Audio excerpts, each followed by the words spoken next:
Hola, me llamo Camila.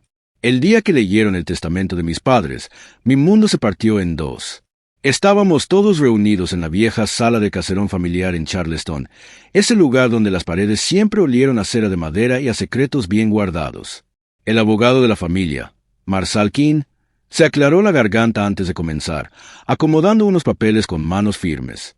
Yo me senté en una silla del rincón, con las piernas temblándome bajo la mesa, fingiendo estar tranquila, como si no supiera que algo estaba por venir. Primero, Marshall leyó las donaciones a distintas organizaciones, luego mencionó regalos pequeños para parientes lejanos. Todo parecía normal, hasta que levantó la mirada y se detuvo en mí. A Camila Garner, leyó con voz clara, le dejamos $1. Por un instante, todo quedó en silencio, y luego las risas. Isolda, mi hermana, soltó una carcajada aguda como vidrio roto. Tenía una copa de champán en la mano y la sonrisa de quien siempre se ha sabido ganadora. Algunos hijos simplemente no dan el ancho, murmuró mi madre, Vera, sin siquiera mirarme. El billete arrugado me lo entregaron como si fuera una burla escrita en papel. No lloré, no les di el gusto, pero por dentro sentí que algo se rompía. Me levanté con el billete aún en la mano. Nadie me detuvo. Caminé hacia la salida, cruzando entre primos que evitaban mirarme a los ojos. Afuera, el calor de Charleston era espeso, los insectos cantaban fuerte y el porche crujía bajo mis pasos. Me apoyé en la barandilla y respiré profundo, tratando de contener la humillación. De pronto, escuché pasos detrás de mí. Isolda apareció con esa sonrisa dulce y venenosa. No hagas esa cara, dijo. Es solo $1. Siempre fuiste demasiado melodramática. No respondí, no valía la pena. Pero dentro de mí, algo se movió. Ya no era solo tristeza, era una furia tranquila, firme. Isolda se acercó más, su voz bajó de tono. Papá siempre decía que eras una decepción, pero al menos sabes irte sin hacer escándalo. Entonces la miré directamente. ¿Crees que ganaste?, le dije. Su sonrisa vaciló. Por favor, Camila, añadió, no empieces a creerte especial. Me alejé de ella sin decir más, con la espalda erguida y el billete aún en el bolsillo. Justo cuando tomé la manija de la puerta para irme, la voz de Marshall retumbó desde dentro de la casa. Hay un documento más, de parte del señor Walter Garner. Me detuve. Mi abuelo. Giré lentamente. Dentro, el ambiente había cambiado. Vera tensó los dedos sobre su copa. Isolda ya no reía. Marshall sostenía un sobreenvejecido con la letra de mi abuelo, esa escritura inclinada hacia la derecha que siempre usaba tinta azul, porque decía que la negra era para pagar cuentas y la azul para soñar. El abogado abrió la carta y empezó a leer. A mi nieta, Camila Garner, quien siempre vio el mundo con asombro cuando los demás preferían no ver nada. El silencio fue absoluto. El aire se volvió denso como agua estancada. Le dejo a Camila el anexo Wittmann, el laboratorio completo, el equipo, las cuentas de financiamiento y todas las patentes activas registradas bajo Wittmann Nevaschen. Isolda soltó su copa. El champán se derramó por el suelo como si fuera veneno. Vera palideció. Esto no estaba en el plan, susurró. Y entonces lo entendí. No me habían olvidado. Me habían tratado de borrar. Pero la carta de mi abuelo era el eco de alguien que siempre me había visto. Me quedé inmóvil, con la carta aún resonando en mis oídos como si la voz de mi abuela hablara directamente desde más allá. Vera se acercó al abogado. Furiosa, sus palabras eran cuchillos. «Arregla esto, Marshall», le exigió con voz baja pero afilada. Marshall no se movió. Esto fue voluntad de Walter. Es final. La sala estalló en gritos. Isolda gritaba que el anexo era suyo, que yo no hacía nada con mi vida. Vera hablaba de lealtades familiares, de sacrificios, de que todo era por el bien del legado. Y Conrad, mi padre, simplemente se frotaba las sienes en silencio, derrotado, como si supiera que todo se les escapaba. Yo no dije nada. Me quedé quieta. Y cuando Marshall me entregó la carta original, mis manos temblaron al tocarla. Olía ligeramente a tabaco y a acerrín, como el taller de mi abuelo, donde pasábamos las tardes armando cosas con sus herramientas viejas. Cerré los ojos por un segundo y volví a sentirme esa niña sentada en la tierra, con las rodillas raspadas y una libreta llena de dibujos de abejas y tomates. El anexo no era solo una herencia.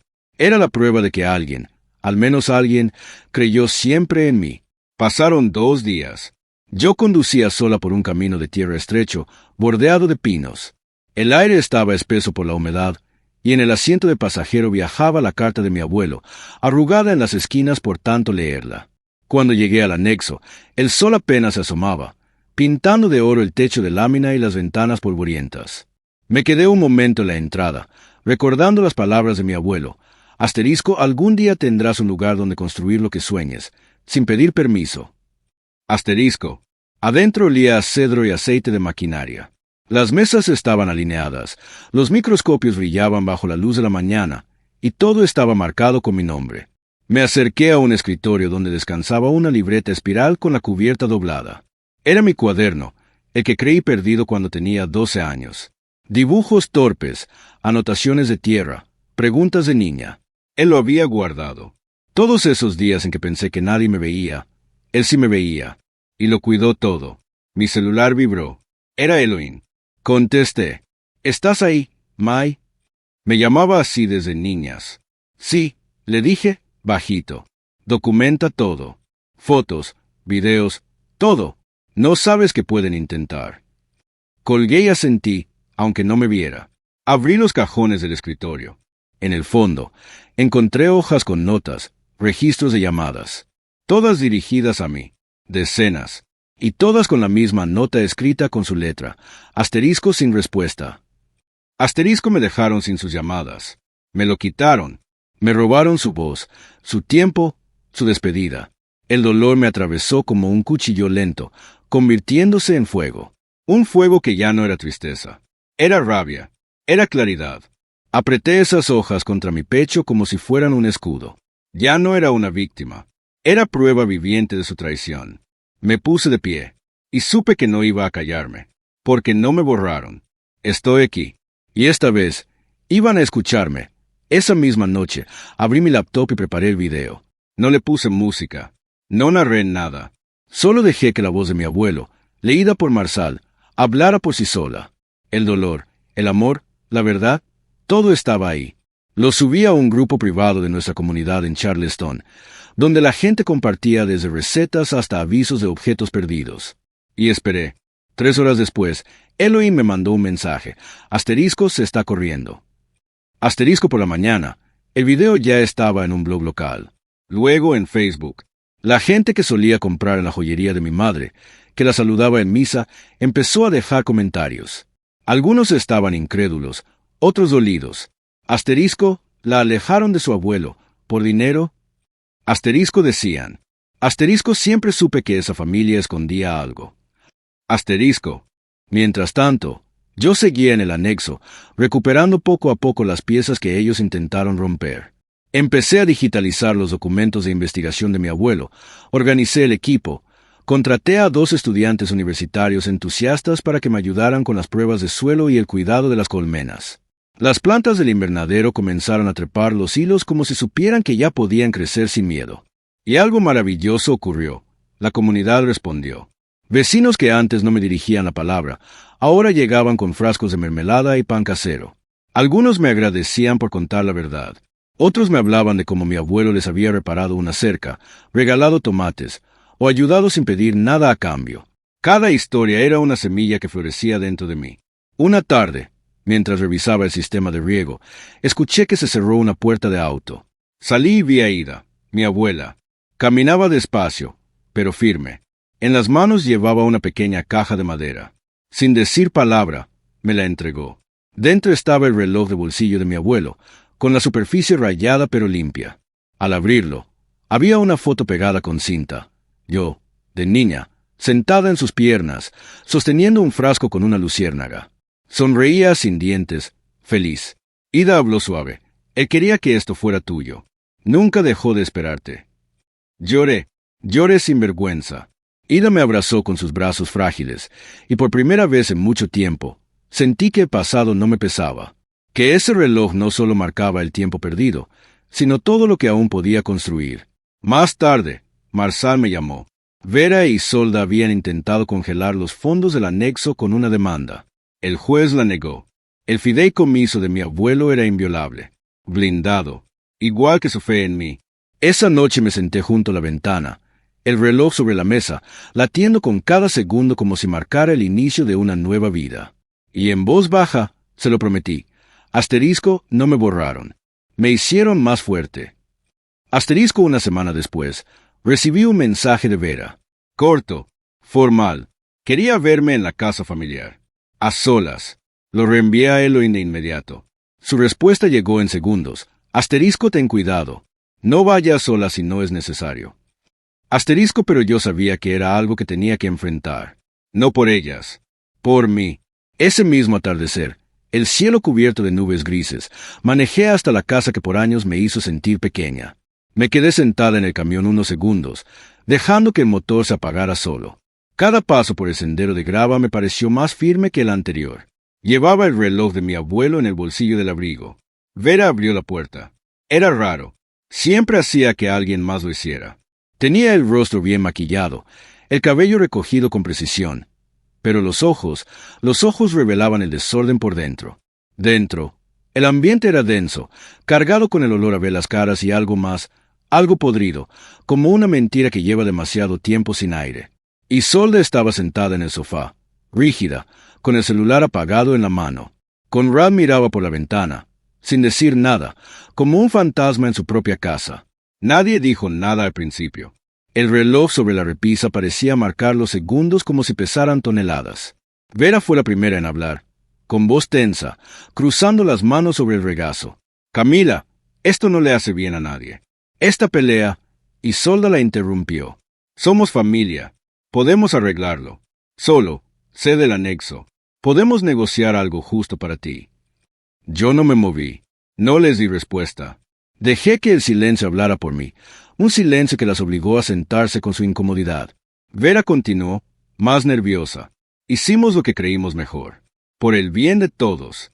Pensamos en tu futuro. Mi mano buscó el reloj en el abrigo. Lo saqué y lo puse sobre la mesa de centro. Tic, tic, tic. El sonido llenó la habitación como un juicio. Esto, dije con voz firme, es el único legado que me importa.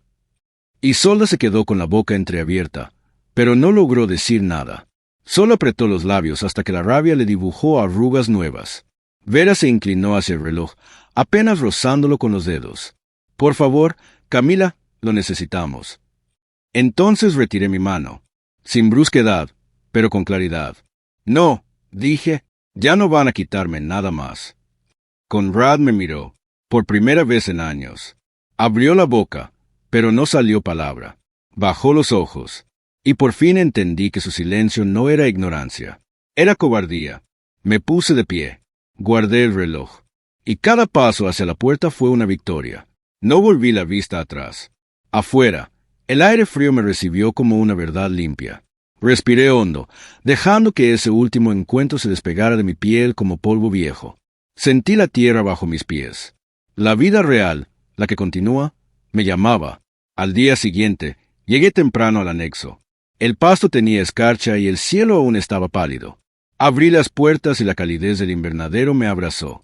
Dentro, los estudiantes ya trabajaban, acomodando bandejas de plántulas, ajustando luces, anotando mediciones.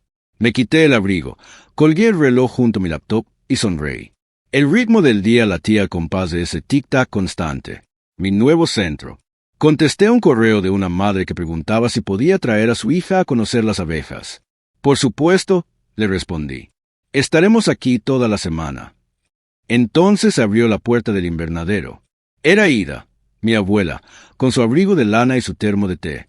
Se sentó en su silla junto al calentador, mirando a su alrededor. Tu abuelo estaría orgulloso, murmuró.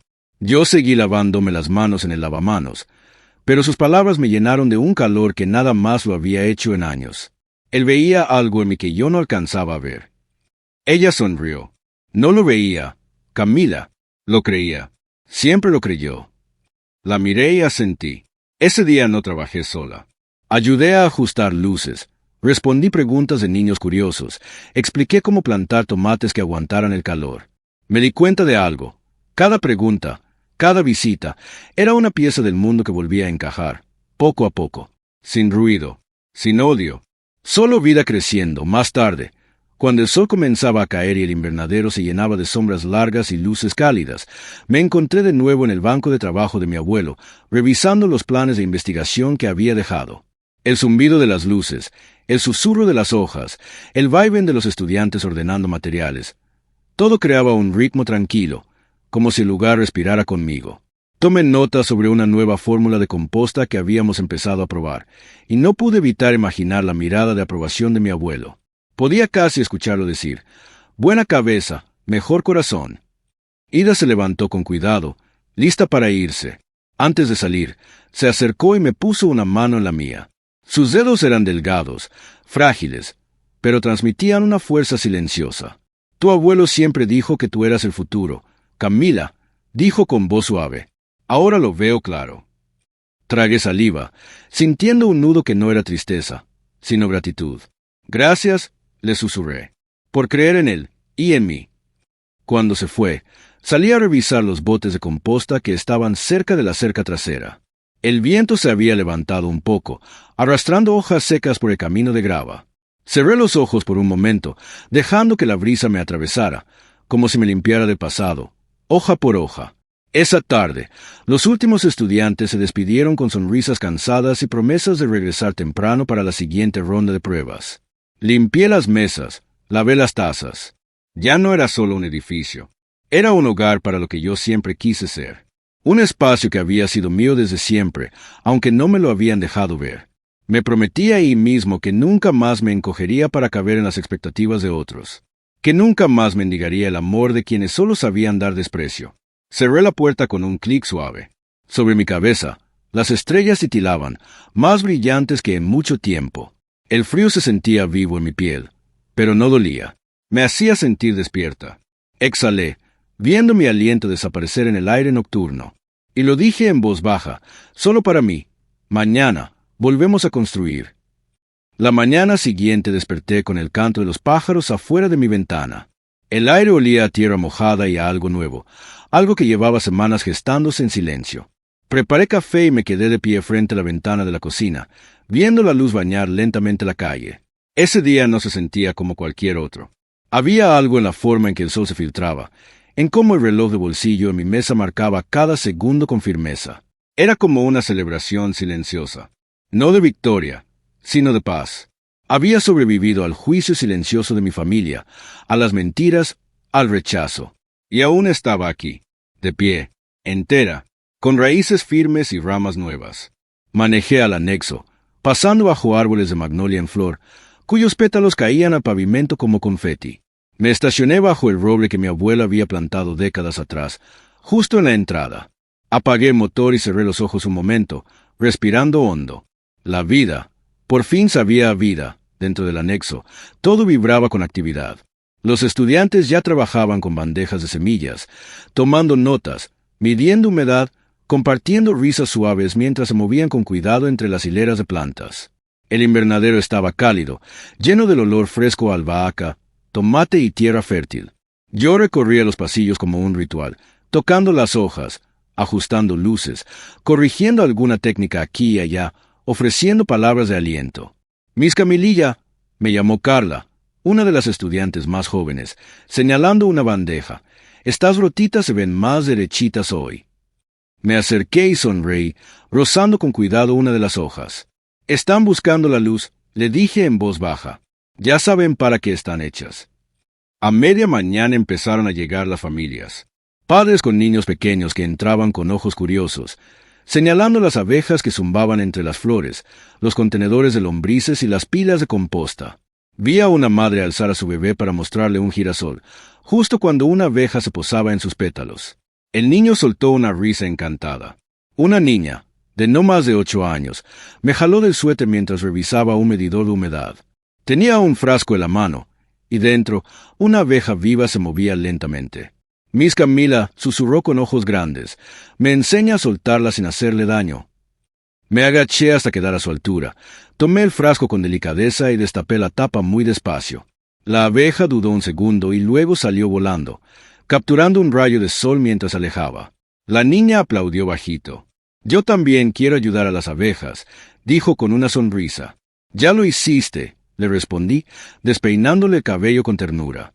La madre me miró desde lejos, con lágrimas en los ojos, y me agradeció con un gesto silencioso. Ese momento, tan simple, se sintió más valioso que todos los títulos, que todos los años que pasé intentando demostrar que valía algo para mi familia. Horas después, me retiré a la pequeña oficina del fondo del anexo. El reloj de bolsillo de mi abuelo estaba sobre mi escritorio, junto a la laptop. Lo abrí con cuidado, viendo la diminuta foto pegada dentro. Ahí estaba yo, de niña, con las mejillas sucias de tierra, riendo con una sonrisa rota por los dientes perdidos, sentada en sus piernas, sosteniendo un frasco con una luciérnaga. Pude oír su risa, sentir su mano áspera sobre mi hombro después de plantar juntos las primeras semillas de jitomate. Lo logramos, abuelo, le susurré, dejando que esta vez las lágrimas cayeran sin resistencia. El sol se deslizaba por el suelo, moviéndose con lentitud, como si también escuchara. Por la tarde, Ida volvió a llegar, caminando con su ritmo lento pero firme. Le preparé su té, y juntas nos sentamos a observar a los niños plantar semillas en pequeñas macetas. «Has convertido este lugar en algo hermoso», dijo mirando a su alrededor. «Siempre estuvo aquí», le respondí. «Solo tuve que creer que tenía derecho a construirlo». Ella me apretó la mano, y en su mirada supe que no necesitaba decir nada más. El anexo no era un premio. No era una venganza. Era una semilla que mi abuelo había plantado mucho antes de que yo supiera cómo hacerla crecer. De vez en cuando, todavía recibía correos electrónicos de Isolda y Vera. Mensajes fríos y cuidadosamente escritos, pidiéndome hablar, reunirnos, resolver las cosas. Pero no los respondía. Ya no sentía la necesidad de explicar nada. Ya no tenía espacio para sus mentiras, ni para su culpa. Había aprendido que la paz no siempre viene del perdón, a veces viene del silencio, de dejar el pasado donde debe estar. Cuando el último grupo se fue, prometiendo volver para la jornada de siembra comunitaria del próximo sábado, caminé por el anexo recogiendo herramientas, apagando luces, anotando pendientes para el día siguiente. Afuera, el cielo estaba teñido de rosa y oro. Desde la entrada, bajo la magnolia en flor, miré el edificio iluminado desde adentro, cada ventana como un faro cálido en medio del crepúsculo. Saqué el reloj de mi abrigo y lo presioné contra mi pecho. Sentí su tic-tac firme, justo sobre mi corazón. Yo había medido, sí, pero no con su vara, no con su dinero. Medí por lo que construí, por cómo me mantuve de pie cuando querían verme caer. El viento sopló suave entre las ramas, trayendo el aroma de la tierra y las flores. Cerré los ojos. El pasado ya no dictaba mi presente. No era quien me definía. Yo era libre, libre para crecer, libre para vivir. Y mientras bajaba por el sendero rumbo a mi camioneta, dejé escapar una última promesa, dicha en voz tan baja que parecía flotar en el aire con los pétalos que caían. Esto es lo que significa valer. A la mañana siguiente, desperté antes de que saliera el sol. No por ansiedad, ni por obligación, sino por costumbre nueva, una rutina que ya sentía mía. El cielo aún estaba oscuro, pero las primeras luces tímidas comenzaban a deslizarse por las ventanas. Me envolví en una sudadera cálida, preparé café y me quedé de pie frente a la ventana de la cocina, observando cómo el día tomaba forma. Las hojas mojadas brillaban bajo la luz, y el aroma a tierra húmeda lo llenaba todo. Era como si el mundo me dijera en voz baja, «Asterisco sigue». Asterisco. Conduje hacia el anexo pasando por la misma carretera de siempre, pero algo se sentía distinto. Los árboles, las casas, los jardines, todo parecía más vivo. O tal vez era yo quien ahora miraba distinto. Al llegar, vi que ya había gente esperando. Padres con niños pequeños, algunos vecinos, estudiantes nuevos. Todos con guantes de jardinería, bandejas de plantas, canastas de semillas. La jornada de siembra comunitaria había comenzado antes incluso de que pusiera un pie fuera del camión. «Buenos días, Miss Camila», gritó un niño, agitando la mano con energía mientras sostenía una palita de plástico. Le devolví el saludo con una sonrisa, mi pecho llenándose de algo que solo podía describirse como raíz. Profunda, estable. Pasé las siguientes horas ayudando a organizar estaciones de siembra, explicando cómo plantar correctamente sin dañar las raíces, mezclando tierra con composta casera, guiando manos pequeñas mientras depositaban semillas como si fueran tesoros. El anexo zumbaba con vida. Las risas, el ruido de regaderas, el murmullo de las hojas. Todo era parte de una nueva sinfonía. En un momento, mientras guiaba a una madre y su hija por la sección de tomates, escuché una voz suave a mi espalda. Perdón, me giré lentamente. Era una mujer mayor, de cabello gris cuidadosamente peinado, con un bolso de cuero envejecido colgado del brazo.